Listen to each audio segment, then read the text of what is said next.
Oi amigos do YouTube, no vídeo de hoje eu vou falar sobre o livro mais polêmico de todos os tempos, a Bíblia Sagrada. Mas eu queria começar com uma pergunta. Quem escreveu a Bíblia?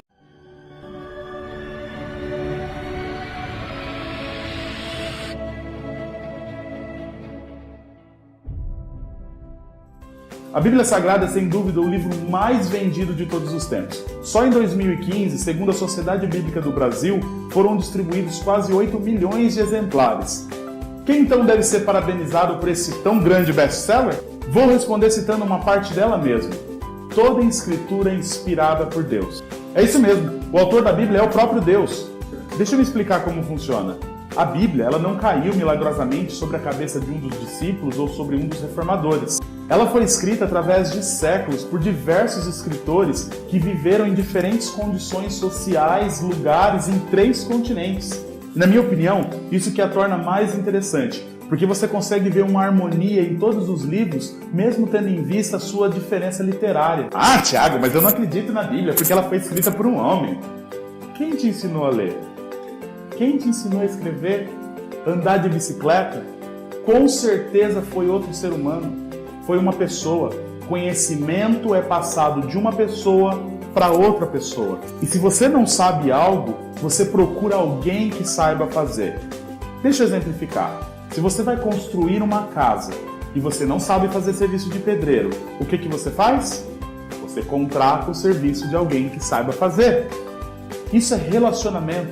Deus nos fez dessa maneira para que nós pudéssemos interagir um com o outro. A ciência trabalha com hipóteses e teorias, respostas provisórias que eles dão para algo até que consigam comprovar que aquilo é verdadeiro. E o mesmo deve ser feito com a teologia. Quer um exemplo? Lá em Gênesis 3,15, nós encontramos a primeira profecia da vinda de Cristo.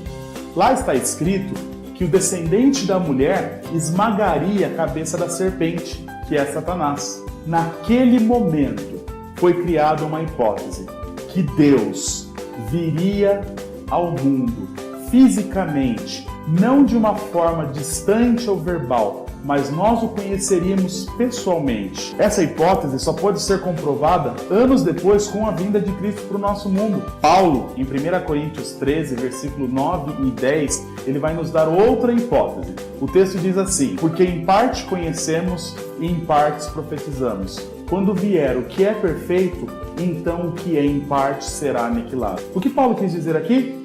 Quando vier o que é perfeito. Esse termo que é perfeito, o termo perfeito, no grego, é a palavra... Por que a palavra está em grego? Eu não sei falar grego. O termo grego é essa palavra aqui, que se refere a alguma coisa que já está concluído, que já foi terminado, que já está pronto. Alguns defendem que Paulo estava falando da segunda vinda de Cristo. Mas será que realmente ele estava falando de Cristo nessa passagem?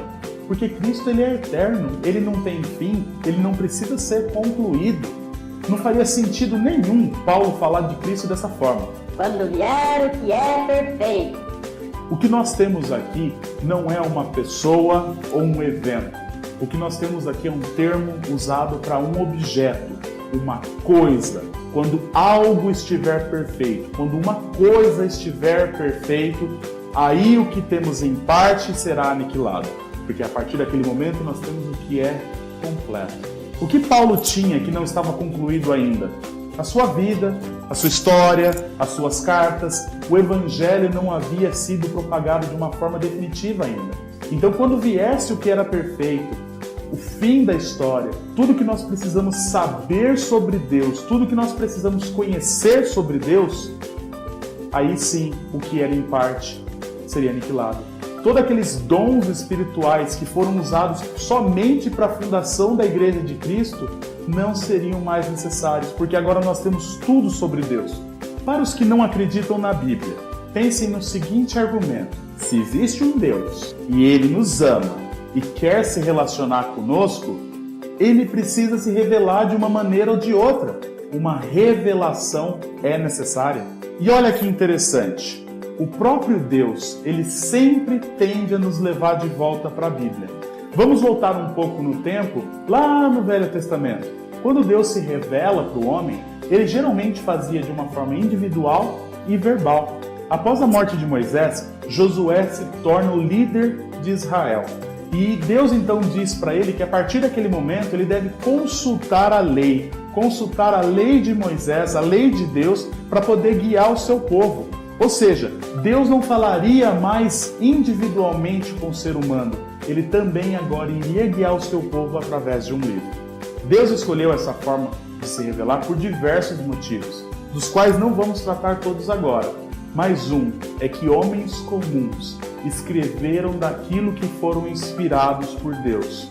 Homens como nós, sujeitos aos mesmos defeitos e aos mesmos pecados, foram inspirados para escrever o que Deus queria. Note comigo, 2 Pedro, capítulo 1, versículo 21.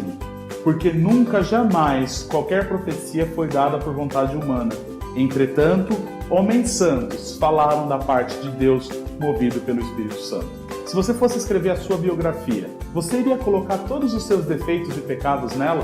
Eu acredito que você até poderia colocar alguns, mas tenho certeza que você também colocaria coisas que você julga que faz bem, que seria uma qualidade sua para compensar os seus erros e pecados. Mas note comigo que a Bíblia ela vai mostrar todos os pecados dos homens. Davi, adúltero; Jacó, um enganador; Pedro, um impulsivo. E a lista continua.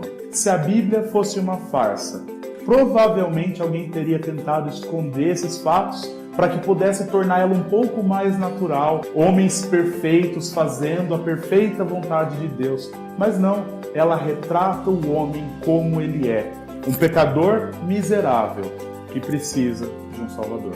Ela é um livro de história que tem Deus como centro de tudo. Um Deus todo-poderoso querendo se relacionar com o ser humano. Porém, é claro, nós temos várias passagens que são de difícil interpretação. Nesse momento, você tem que parar, entender o seu contexto, ver onde essa passagem está inserida, por que ela está inserida ali, para quem se trata aquela passagem e se aquilo tem uma aplicação na nossa vida ou não. A Bíblia ela tem mais de 2000 anos de interpretação. Se você leu a Bíblia e você achou uma interpretação nova, diferente de qualquer estudioso, de qualquer teólogo, provavelmente você está errado. Não quero dizer com isso que a gente não consiga achar aplicações novas da palavra de Deus, mas interpretação nova não tem. Essa foi a forma com que Deus resolveu se revelar. E vamos deixar duas afirmações para te ajudar a entender que a Bíblia realmente é a palavra de Deus escrita. Primeira, a Bíblia ela tem um autotestemunho. Ela fala de si própria. Note comigo as palavras de Jesus em Mateus capítulo 5, versículos 17 a 18. Não penseis que vim revogar a lei ou os profetas. Não vim para revogar, vim para cumprir, porque em verdade vos digo, até que o céu e a terra passem, nenhum i, nenhum tio jamais passará da lei, até que tudo se cumpra.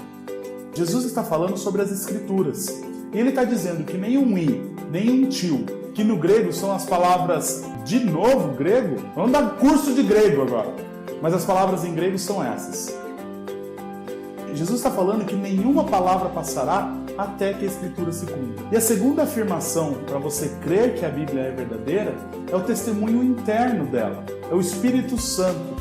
O Espírito Santo tem o poder de convencer que a Bíblia é a palavra de Deus. Note comigo as palavras de Paulo em 1 Tessalonicenses 1,5.